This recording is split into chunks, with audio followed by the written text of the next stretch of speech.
get absorbed in, and you are Sonic.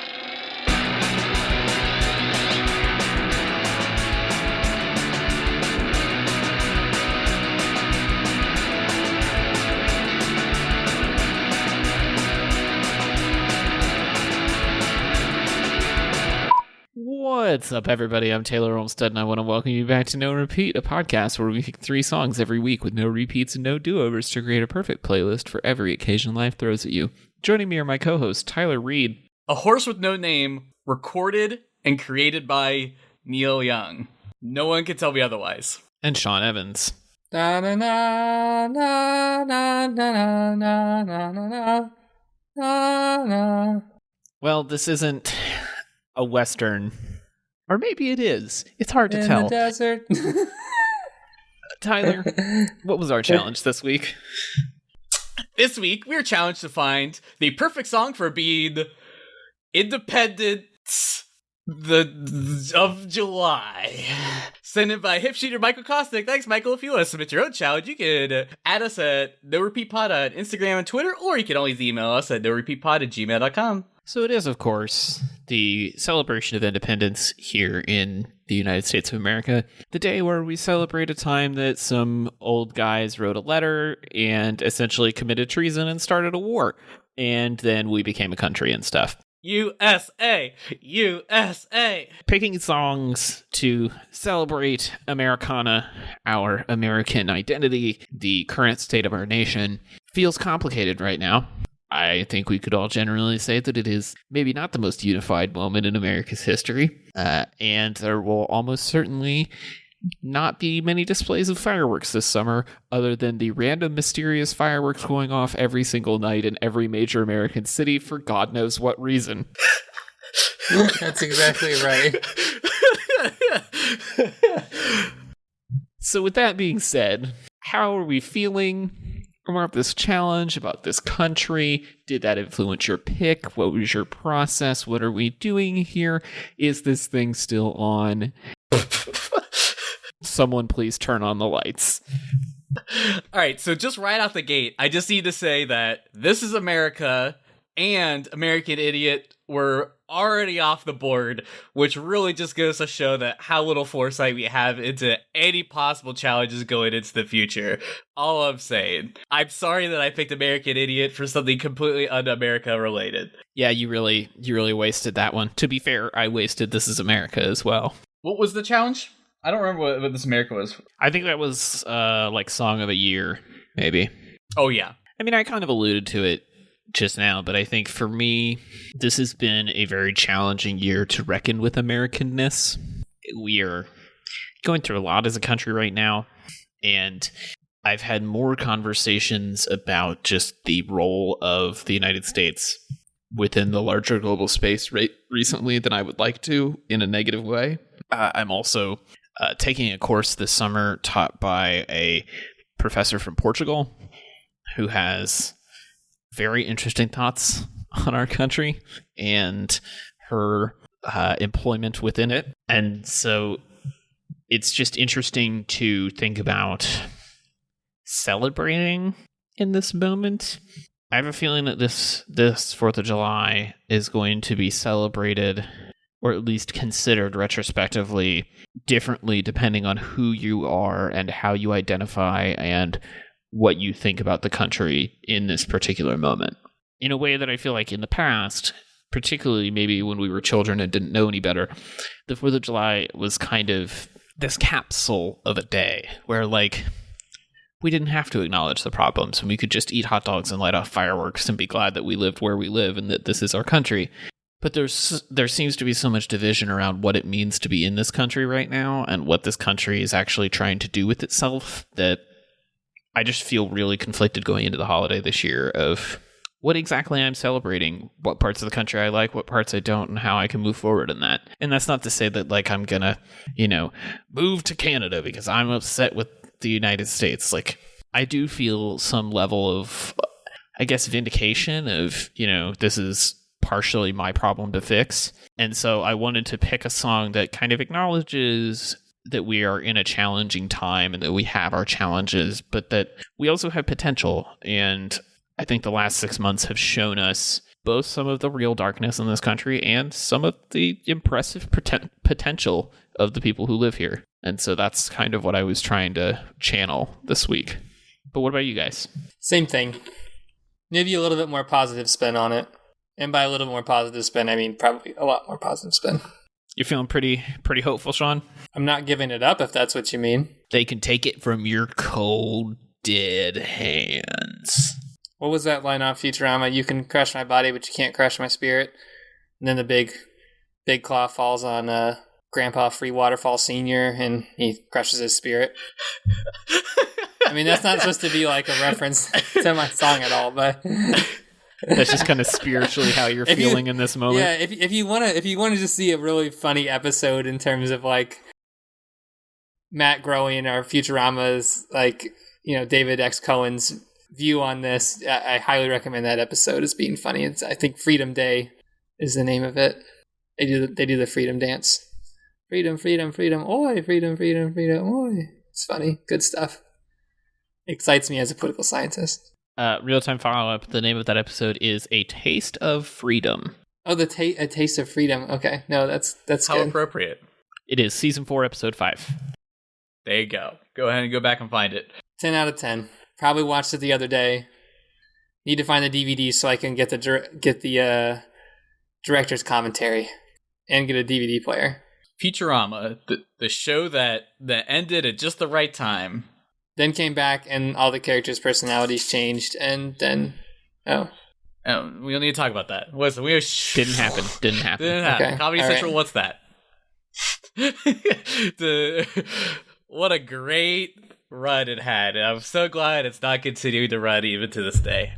Anyway, yeah, so this is not super great, and I really just didn't want to I feel like we all probably at some point trying to find a song for this challenge just slapped in America and just looked at all the songs that are what this songs is the first have thing America I did, not gonna lie. Spotify America. There's a lot of them. There's a lot of songs that have America in them. There's a lot of songs that I do not care about.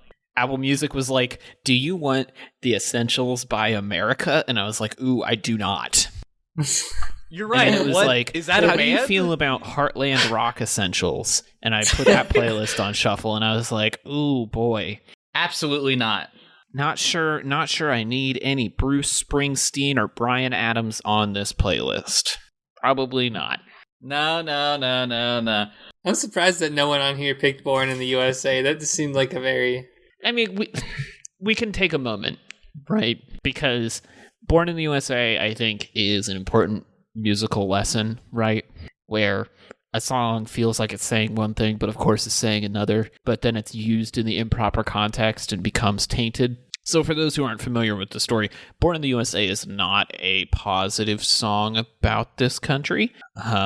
Bruce Springsteen was not in a very happy place at the time with his American citizenship and the state of affairs. And then, of course, the Reagan campaign used that song at rallies, and Springsteen and his camp sued over it. And if memory serves, ended up settling for a pretty large sum of money.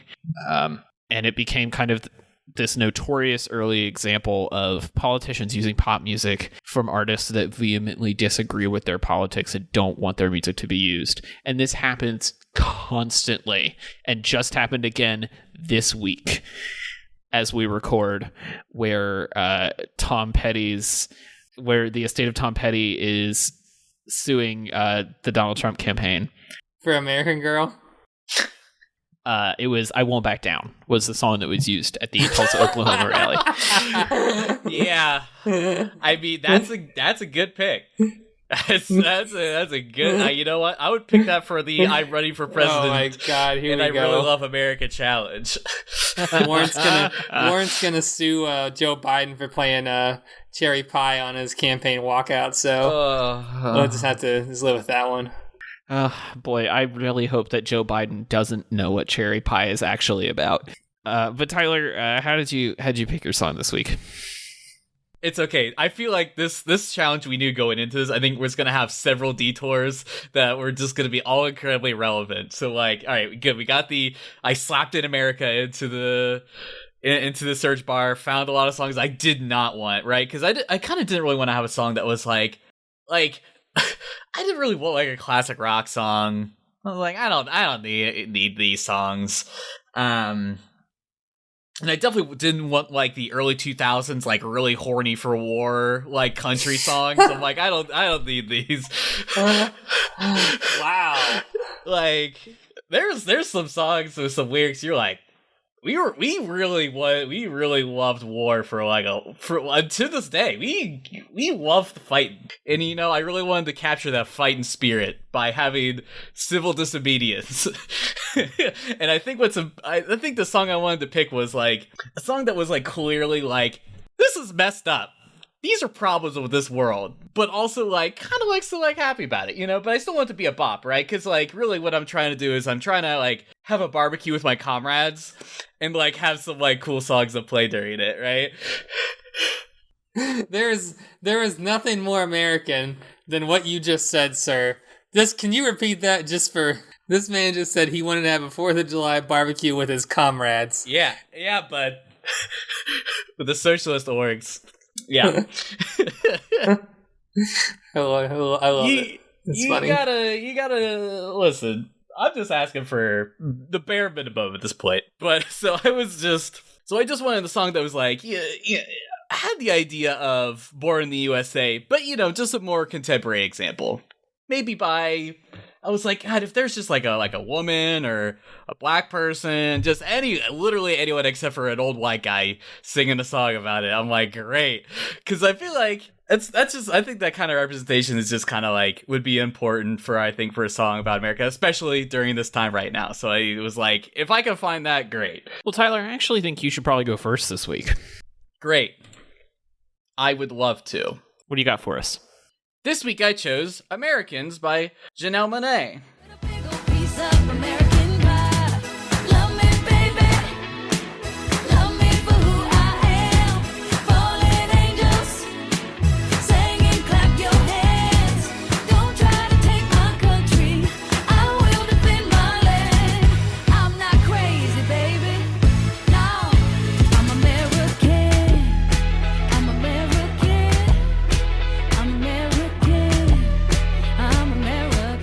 A new artist for me. I feel like I've always heard of her, and people have talked about her a lot, had good things to say, but it's never someone that I've really like particularly went out of my way to listen to. But kind of like the last few weeks, I'm like, oh, I think I need to give her a try. And through my slapping in like America into search bars, and I think looking up a few like top 10 songs about America, this is one of the ones that kind of kept popping up. Like kind of like her message with like her label that she put out or that she works on. It's kind of to make like music and art that has like a message, but still is like fun and is still like very like pop centric and can appeal to people, right? And I think Americans is a great example of that, of being like, this is a song that is for the masses. That's like very easy to understand. That's very like surface level, which it's like surface level, but also is trying to say something, right? Like it, really the goal of the song is kind of just to kind of unite lots of like minorities or underrepresented people and try to get them to be like, listen, this is our country. We can do it if we'll all just band together. We can be the change we want to be in the world. It doesn't have to be the bad. We are Americans. We all are. And I think that's kind of important. That's kind of the message I think is really nice, that we're all kind of like, it's literally everyone. Like America is based on the idea that we're all just a bunch of different people from different places of the world coming together. But I think, like, I would say the only maybe like negative of this song is that it has to be very general, has to really use like slogans in order to get its message across. In which, so I feel like we're in a position right now, sort of like in our discourse where we're trying to decide how much of like this sort of like parodying, very like slogan-y sort of phrases like are either helpful or harmful. And so like I think this is a good song that just kind of like gives you like some really general, like for the audience that it's aiming towards, is really good for them because they probably have not heard or really have anyone say these words to them in that way. And so I think it's really powerful in that way. And then just, of course, like, this is like a real sort of like retro throwback, sort of like very Prince inspired song. It's got like nice 80s like synth beats, with very like modern production. And is just kind of nice. I mean, Janelle Monáe is like great voice, great singer, got pipes, and I think the sort of like vocal samples kind of towards the end of the song, I think are a nice sort of like mix up. It's not bad. I'm kind of here nor there about it, but I do think that those samples do have some good like meat on the bones about kind of like the message of the song, and I think that's kind of important to throw in there, and I think it kind of gives it a little bit more dimensionality than it would be if it was just her just sort of like continuing with like the sort of the song structure she had set up until like that last half. But yeah, really great. I listened to this album today. It's pretty good. So yeah, that's my pick. Oh, I can't believe this is a new artist for you. Janelle Monáe. Right? Janelle Monáe is an icon within certain communities, I think, and it's really kind of a shame that she hasn't had the wider exposure because, like you say, her music has a very generalized appeal to it in a lot of ways. But I think what makes her interesting is her ability to subvert common things and turn them into progressive or exciting moments, right? So Janelle Monáe, of course, known primarily for big sweeping concept work, and this song is no exception. It's part of Dirty Computer, which is both an album and a musical film, which if you haven't seen, I highly encourage you to watch. It's on YouTube. We'll link to it in the show notes. You can stream it for free. And it does a lot of really interesting work around sexuality and race and gender. Janelle Monáe is or has at different times identified as bisexual and pansexual and dresses in gender nonconforming ways and has kind of alluded to potentially being non-binary, though has never confirmed that. And I think one of the things that makes her so interesting is that she takes, like Tyler was saying, very accessible sounding music, but uses it kind of subversively in this way to talk about identities that we don't normally see in the public eye. And she does it in this way that feels very positive and very utopian and very exciting. I saw her live in college. Ironically, she was opening, or Fun was opening for her, even though she was the guest vocalist on We Are Young. And then like halfway through that tour, they switched the running order and she started opening for Fun. But her live show is a spectacle. There are outfit changes, there's projection, there's a light show, there's a band in matching outfits doing choreography. It's truly incredible. She is, I think, one of the most underrated performers of our time. So with all that being said, me just gushing about her and her work, Americans is a super fun song. If I remember correctly, it's the finale to the Dirty Computer movie. And it does, I think, paint a really good picture of what she stands for, right? She wants this America that is open to everybody, that loves her for who she is. And that's kind of a subversive statement to say as a queer woman of color, right? Because she has a very intersectional identity that is not valued by a lot of people and that is not loved. And so I really like this song for that. I like that she is saying it in this kind of, fun and cheery way, but she's being forceful. Like, she is American and you're going to love her for who she is. And I like that hopefully represents the best of what this country can be and the direction that we're moving. And also just more exposure for Janelle Monáe always. She's a great actress too. I forgot to mention that. She's a very good actress. She's in Moonlight and Hidden Figures and a bunch of really great movies. I mean, Taylor said a lot of stuff in a way more articulate way than I could have ever said it, but I think I think that one of the things I could add here, let's just start off with what I like about the song, which is basically everything. I like that I like the, like you said, it kind of has like that Fun Prince feeling. I think the lyrics are probing yet optimistic, which is like a very modern thing, I guess. I think that it's kind of there. Like there's I feel like I find myself having conversations more so with regard to like when I have my political science hat on about like the concept of what it means to be an American and the ideas that like pervade within our society. Even if they're like not talked about anymore, they kind of operate on a way more subversive level, if that's the correct term. But I think one idea that she explores really well here that I think we'll bring up over and over again is the idea of like independence. And I think that idea has developed within the American psyche along with the institutions of America, the idea of America, right? That like independence and its, I can speak as a millennial, independence in its form as we get taught in terms of curriculum, is very much like a freedom from tyranny, taxation, blah, blah, blah, so on and so forth. You can basically pull out any version of a textual analysis of the Constitution and just find it written out. But there is like an independent spirit, right? Like there's something that is really, I'll talk about it more in my pick. That is like, there's a potential here, right? Like there's not a lot of, our country, to me, and I'll speak for myself, is not predicated on the fatalist ideas. Is not that like the end goal is this or that or blah blah blah. There's kind of a sense of it like it's always working.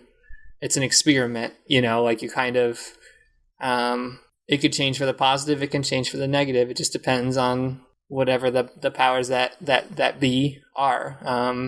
Not to go down a conspiratorial road or anything, but you could disagree with me. I could hear your points out. But I think there's a lot said here about that. I think there's a lot that Janelle says about being independent, about the spirit of independence, about the spirit of freedom and acceptance, right? That I feel pervades a lot more in the modern narrative of what independence looks like, right? I think I'll stop there. Well, if it's all right with you guys, I think I will go next. This week, I chose North American Scum by LCD Sound System. I don't know where to begin when we're North American, but in the end, make the same mistakes all over again. Come on, North Americans!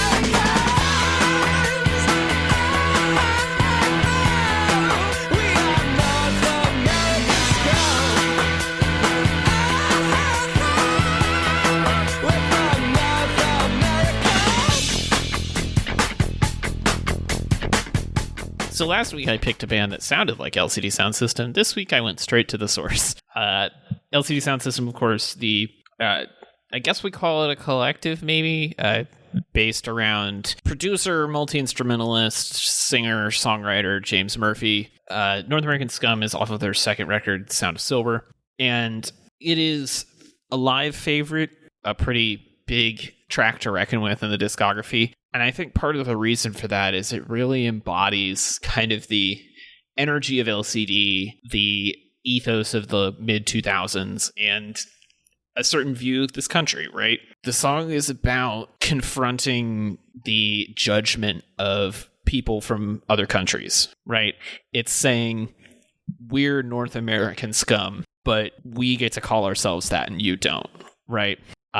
With lines like, New York's the greatest if you get someone to pay the rent and it's the furthest you can live from the government. It's not a rosy look at life in the United States and or Canada, but Or Mexico. Don't forget about Mexico. That's in North America. well, yes, but it's primarily talking about the US and Canada.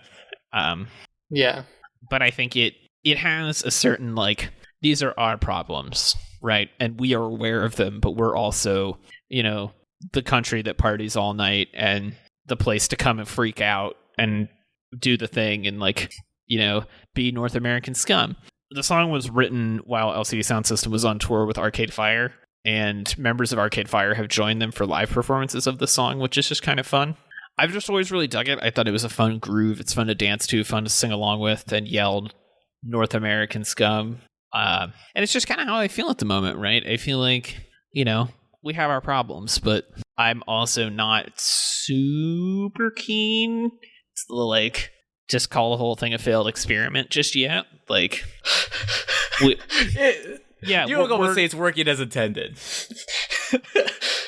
It may not be working as intended, but, we can find a way to figure it out because we're the ones who did this. We are the North American scum. This is our problem, dang it. And we're going to do something about it. I'm not. You go ahead, Sean, because I feel like whoever gets to go first always gets it ruined. Because the next person's like, "Well, that was all I was gonna say." So you go. Sometimes when I listen to artists and make songs like this. It's difficult for me to differentiate if it's supposed to be satirical or not. And like, so I have to kind of take it at like my own interpretation, and maybe that's like face value. But like, it's like owning your ugliness, you know? And I think there's like a certain amount of truth to that. And we kind of like pride ourselves in it a little bit to a certain extent. Like, I think that there's this idea that we as like Americans, from the United States, I can't really speak for Canadians and Mexicans, but that we live in this like wild land, and we want to own this part of ourselves, right? Like, we want to own this place that we're like, we can. It comes with like being the hardest person, right? Like, okay, so if you're like the baddest brawler, you probably have the baddest injuries, but you have like the best stories, and like, so it just seems like you can't have like, you're the toughest guy in Letterkenny. You can't have one without the other. Yeah, that's exactly right. Like, you can't have one without having the, like, if you're like the bad guy, you're gonna have the bad reputation, right? And like, there's a certain, I think that this song works because I think there's a certain ownership to that a little bit. Like, if it's gonna be somebody, let it be us, you know, because we know that we look out for us.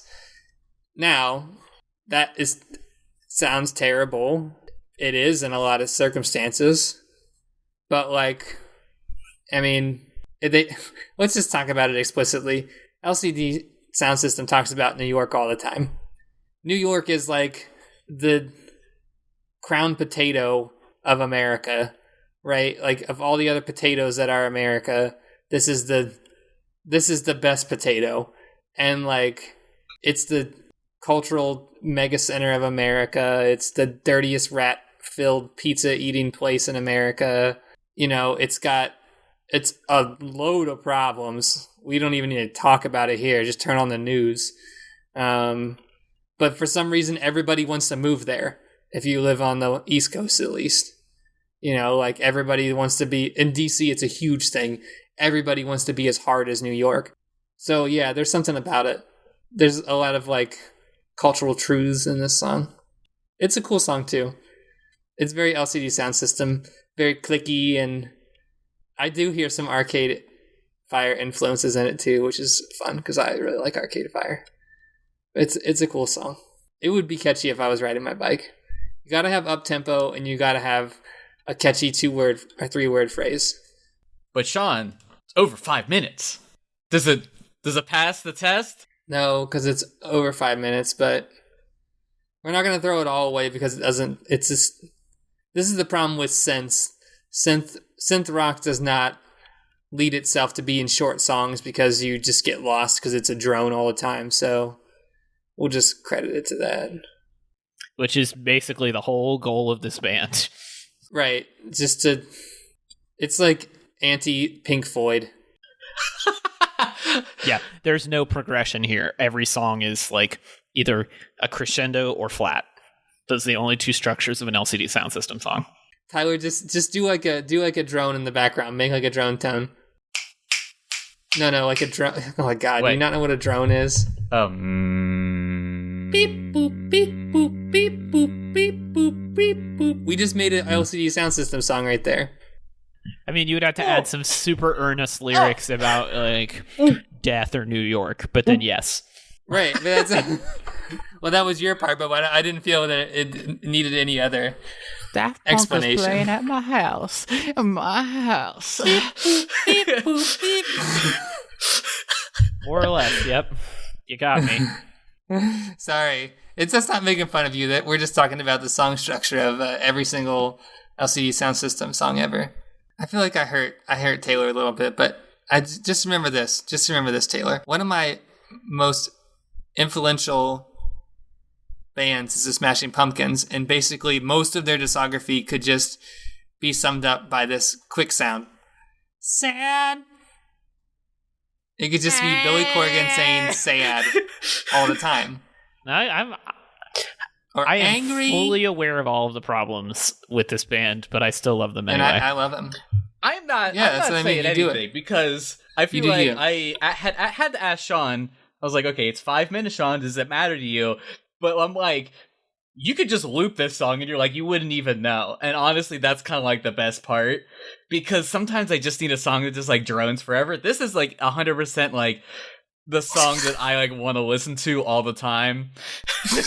Like the format. But I feel His like life is a video game. basically it's really actually what I want. I just want Chemical Plant Zone just playing perpetually into my brain. Well, on that optimistic note, Sean, what do you have for us? So this week, for my Independence Day choice, I chose I Love the USA by Weezer.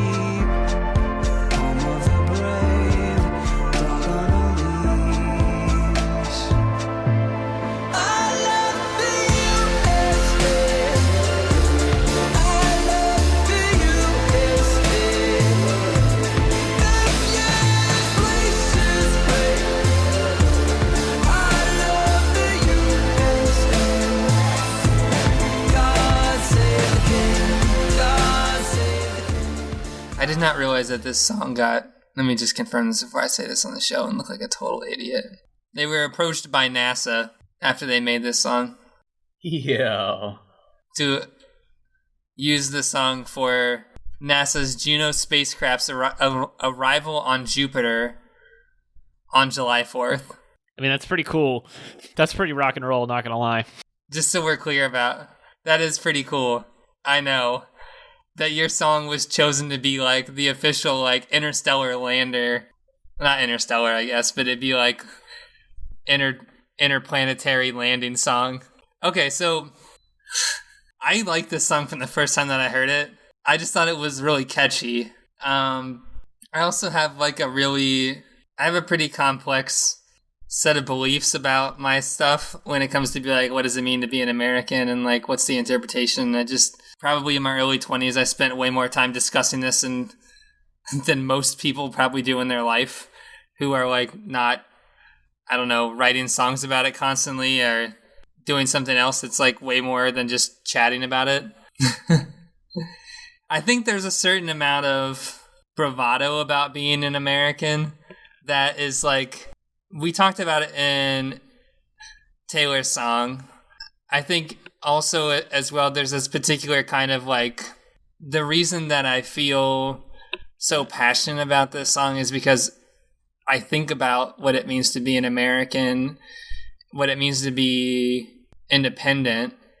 Independence is like a weird concept in terms of the day because it specifically references an historical event. But like the concept of independence as an American, there are aspects of what we do that are separate and make us unique from other countries. Like, we don't have a national language. We have like an anthem, but we don't have a lot of things that are like, it's easy for me to come up with some examples right off the bat that are like really distinct that I feel like listeners would know. Like, you guys know of the German beer purity law.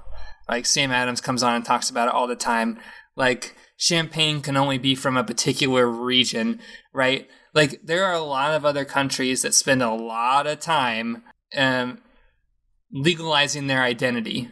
And we have, this is my political scientist belief, that we have the ability to do better every day, right? Like, we're not tied to an idea, like an abstract of like, what is this, like, you know, what should it look like? It's always up for change. It's always up for like, it's always up for something new. We can always progress. We can always get better. And there are things that kind of I don't want to say kind of, it's believed that we're intentionally vague with the understanding that it should grow. Like, I use the word experiment to talk about growth and talk about freedom, talk about independence, talk about, you know, what it means to live a fulfilled and happy life. And we kind of do this in our own unique way, right? Like, we don't have a monarch. We don't have a state religion. You know, like, it upsets me when people want that kind of thing because I don't necessarily believe that is an American concept. It's, like I said, what I like about some of the, like, North American scum is that there's a little 3-line catchphrase in it. And then this one is, you can just, it's Weezer, so you know that you can scream, I love the USA. There's just, like, you know, there's something that's nice about it. It's very musical like that. I know that the video it's like somebody in a red, white, and blue American pants and USA shirt and fanny pack with socks and sandals who ends up, like, hitting the, you know, the red button that sends all the nukes out and it's too late to be saved. So it might be satirical in a way, but I think they said on Wikipedia that this song was actually written before 2016. It just wasn't made until then, so it kind of took on a new life, which is interesting within itself. Kind of what I said before, like, things take new lives all the time. You wouldn't think that it would go in this direction, but then it kind of does. Crap, we just had, like, a good Supreme Court ruling the other day. If you're me, if you think, you know, that was the right decision, which I do, you know, that you can't discriminate. You can't fire somebody from their job based on their gender or their sexuality. Like, it doesn't. That's a forward step. Like, that's a big deal. No, I totally get what you're saying here. I think this is in keeping with the sentiment we've had all night, right? This very, like, admission of problems, but, you know, hopeful excitement about where we could potentially go. I think musically, I'm very pleased with this as well. When I first saw that you put a Weezer track in, and it was one that I hadn't heard of, I was like, oh no. As you tend to do. As we've talked about on the show before, Weezer has a very uneven catalog. And in the last 10 to 15 years, I would say it's been more bad than good. But I was excited to see that this is actually a bonus track off of the last Weezer album that I really truly loved, which was the White Album. I think it's actually probably Weezer's most consistently good album in their entire discography. Don't at me. I love no discussions about this. With the potential exception of Thank God for Girls, which, ooh boy, that song is rough. But I like that this song is in keeping with traditional Weezer style, but also has kind of the big hair metal, like, power ballad feel to it, right? I remember reading recently or hearing recently somebody talking about how part of the appeal of Weezer when they first came out was that they were making alt rock, but they had metal guitars. And that was such a novel idea when those first two Weezer records came out in the 90s. And I feel like this song kind of goes back to that tradition, where you have Rivers Cuomo writing a very simple 3-word chorus, like Sean was saying, or 4-word chorus, with a very tight, like, Beatlesy 5-note melody that's really easy to sing, but then just putting huge, gargantuan guitars behind it. Like Warrant, like Metallica, like Guns N' Roses guitars. I mean, huge solos, big power chords. That's what makes this feel so, like, triumphantly American and also a little tongue-in-cheek, because he's very clearly, like, a little too earnest to be singing over those loud guitars, and I think that's what kind of makes it fun. Like, he's kind of poking fun, but he kind of means it, and that's where I think this song ends up being successful, and it truly channels a lot of the best parts of Weezer without all of the bad Beverly Hills pork and beans parts. Once again, Taylor says some words, and you say, you know what, Taylor? That sure is a convincing argument. That sure is a whole new perspective that I have. You know, because I don't know if I was fully aware of, like, the significance that, like, Weezer had in terms of, like, their production value, right? Where they said, you know, we're gonna write indie whatever, but also we're gonna have big guitar. And you're like, oh, that's actually was, like, a novel idea. And I feel like it's just, I feel like so many people have sort of, like, adopted that idea. It's not really, like, very novel anymore. So you would say, well, what is Weezer doing now? You know, and you're like, still doing the same thing, I guess. You know, I feel like that classic Rivers lyrics where you're like, sometimes he's just like this god of chaos, where he just, like, sometimes he really comes up with some gold, but sometimes you're like, what is Like, I mean, just even the first lines out of the song. Ain't that bad a place. I was born that way. I bite my fingernails. I'm sorry. That was a shot at Lady Gaga. Was it? I highly doubt that. No, I'm just kidding. I was like, maybe. I would believe it. I mean, we've talked about this before on here too, but the fact that Rivers Cuomo just keeps a spreadsheet of potential lyrics by syllable and rhyme scheme, and then just throws them together in whatever order sounds good. Like, Stop a coffee bean. This is like a dream. A love lyrical miracle. Anyway, so I think really what happened here is that Rivers really just wanted to say, you know what's really great? USA. And everything else after that doesn't really matter. I can't really decipher like what, like, you know, he's just really just saying it's USA and it's great. I feel like there's not like a lot of complexity there, right? I feel like he just wanted to say it and had to fill up the lines somehow in some other way. That being said, I feel like it does pay off, you know, because I do feel like there is a lot of like epicness to it. This is definitely like a power ballad in like the best way. And just for reference, what I think is also very funny is that was Patton Oswalt in the music video, who is like a big like Twitter person who just is just like constantly like adding the president, being like, I hate you. You're really bad at your job. So like to have him just be like in the president's like to be in like the Oval Office and just like dancing around, it feels like that felt very tongue in cheek. You know, sometimes you just kind of need a big dumb song. And then maybe it's satire. Who knows? At this point, it doesn't actually matter. So, I think I enjoy the song for what it is. It's good. It's good. It's good. I just got to the part where it's the guitar solo. It's a great song. Okay. All right, now it's time for notable B-sides. These are songs that were so close to getting picked but didn't quite get picked. Anybody got some B-sides? got a few for you. USA by Jeff Rosenstock. I didn't pick it because it's like 8.5 minutes long. Oh god, this was your short song was 5.5 minutes long. I know, right? How Much a Dollar Cost by Kendrick Lamar. Triple X by Kendrick Lamar featuring U2. Dustland Fairy Tale by The Killers. And then in very strong contention, still somehow not on the playlist, Keep Your Eyes Open by Fugazi. All right, I typed in America by Simon and Garfunkel, American Girl by Tom Petty and the Heartbreakers, American Pie by Don McLean, American Boy by Estelle Kanye West, American Kids, Kenny Chesney, American Woman by The Guess Who, Can't Do American Idiot, American Honey by Lady A, American Woman by Lenny Kravitz, and which is the same song as the Guess Who one, but that's fine.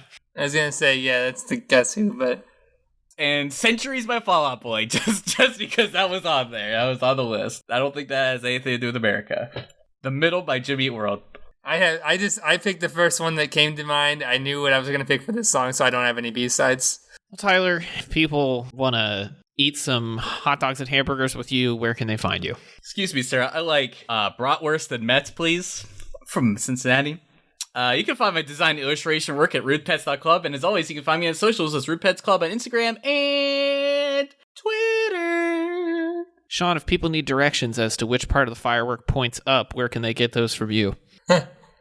Well, it's always safe to consult the packaging. That's the first step. But if you need it, probably contact me before you light it. You can find me on Instagram at TellySean. Read the directions, kids. And if you want to drink some sweet tea with me, I will be doing that this 4th of July on the socials at TC Olmstead. And we'll be back here next week with another episode of No Repeat.